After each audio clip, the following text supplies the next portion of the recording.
Good afternoon, ladies and gentlemen. It's an absolute pleasure to be here this afternoon at the Australian Silver Conference. Unico Silver is a very exciting and emerging silver company, not only globally but on the ASX. We were founded during a period of consolidation in the depths of the silver bear market where no one wanted to acquire silver. We were acquiring silver when it was trading at $18 per ounce. We leverage that position as being a leading silver junior, not only in Santa Cruz but on the ASX, to raise over $60 million in the past 12 months. We've completed 30,000 metres of drilling. We've updated our MRE on one project. We've announced 3 exciting new discoveries. We've got 2 drill rigs turning, and we're really excited about the next chapter, which is to transition into a Tier 1 silver development company at a time where silver developers are extremely scarce. So our corporate aspirations are really underpinned by 3 strategic pillars. Firstly, our goal is to grow our total mineral resources to beyond 300 silver equivalent ounces.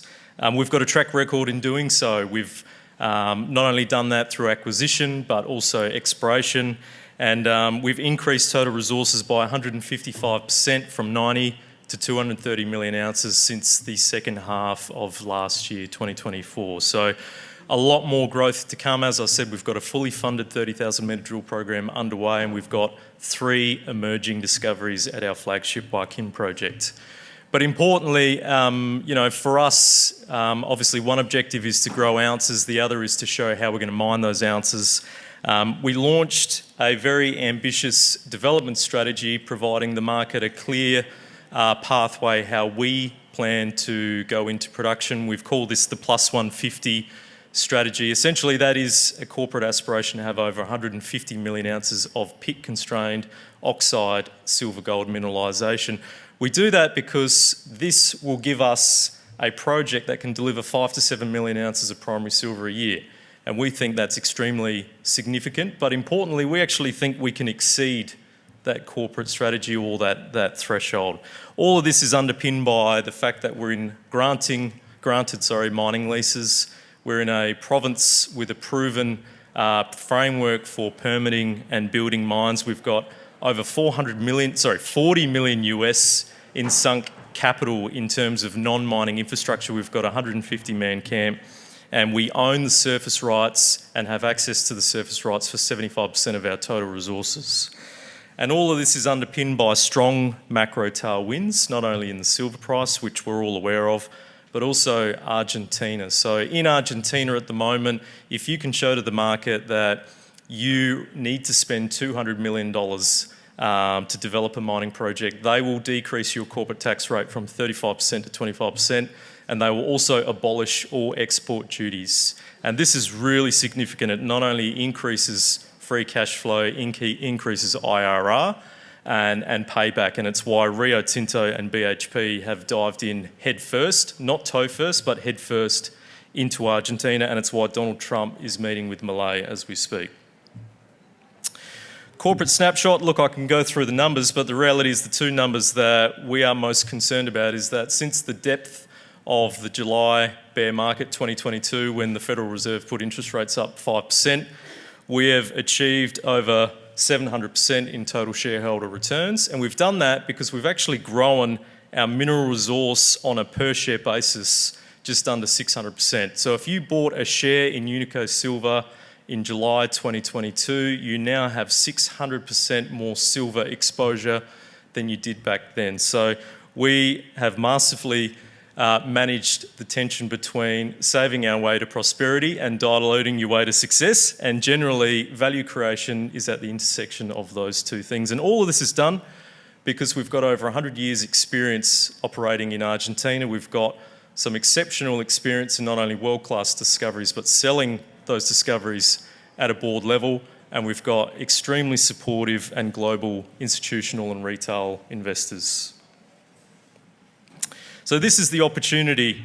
In the past 18 months, the cupboard is bare for silver miners, single asset silver miners. We've seen 4 big transactions. They're all followed each other. I get the sense that basically there was a bit of FOMO at the top end of the silver miners. Everyone was scared that they were going to miss out on buying the last single asset silver miner. And so that was all done at a silver price of $35 per ounce. We're now sitting at $52 per ounce. And what was really interesting about all of those transactions is that the average production profile was 5 to 7 million ounces of primary silver, and they were all acquired at a NAV, well, at 2 times their net asset value at $35 silver.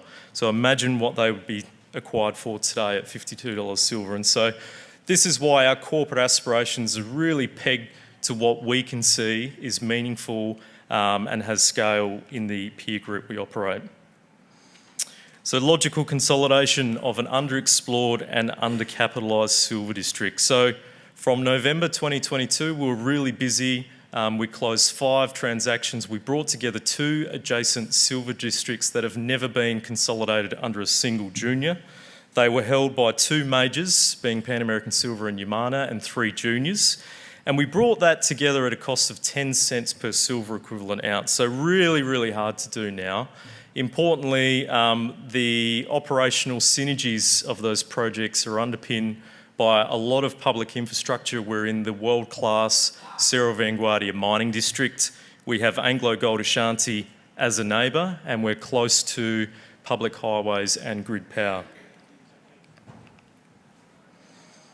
So this is a little insight into what we've been up to over the past 12 months. In addition to raising $60 million, we've acquired Joaquin for $2 million US up front. That brought in 70 million ounces of silver, but it also brought an exceptional exploration portfolio.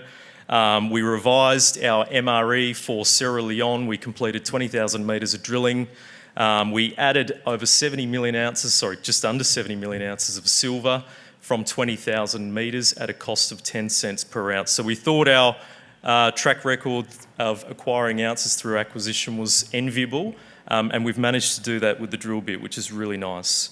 But importantly, at the moment, as we stand, we're sitting on 126 million ounces of primary silver and just over 500,000 ounces of gold. But what's really incredible about our story when you compare us to other silver developers globally is that we are distinguished by our ability to not only make new discoveries but crystallise those new discoveries. In July, we announced not 1 but 2 new discoveries at Joaquin. And who would have thought that if you explored a long strike from a 30 million ounce silver resource, you would find more silver? But that's exactly what we did. We acquired the northern half from Pan American Silver, and the Yamana southern extension had never been properly explored. And so we were the first junior company to explore that. And as they say, when you explore close to silver, you find silver. And so we announced 2 really exciting discoveries, one at La Negra Southeast, 90 metres at 164 grams silver equivalent, importantly from 10 metres downhole depth, and La Morocha Southeast, 69 metres at 177 grams silver equivalent. So this is now La Negra Southeast. We have only completed 9 holes at La Negra Southeast, and 4 of the 9 have returned grade thickness intercepts greater than 10,000 GT. So that's absolutely incredible, and we've extended the mineralisation over 1.3 kilometres. But you can see here in the cross-section we've got 3 holes. All of those holes demonstrate excellent continuity, not only vertically, across strike. We're now showing continuity down a long strike, and at depth we're hitting native gold and visible gold and native silver, 190 metres down hole. So watch this space. I don't think the market has recognised how significant this is, not only for our development aspirations, but also globally as a new silver gold discovery. So that's it. I've got 30 seconds to bring it home. Obviously, we've been very busy in the past 3 years. We've completed a very logical consolidation in a world-class mining district. We've completed 30,000 metres of drilling. We've recapitalised the business from having just $3 million in the bank in August last year. We've now got well over $30 million. We've got another fully funded 30,000 metre drill program underway. We're moving through feasibility studies, and aspirationally we're looking at including ourselves in the RIGI, which is the fiscal regime for mining in Argentina. So thank you, everyone.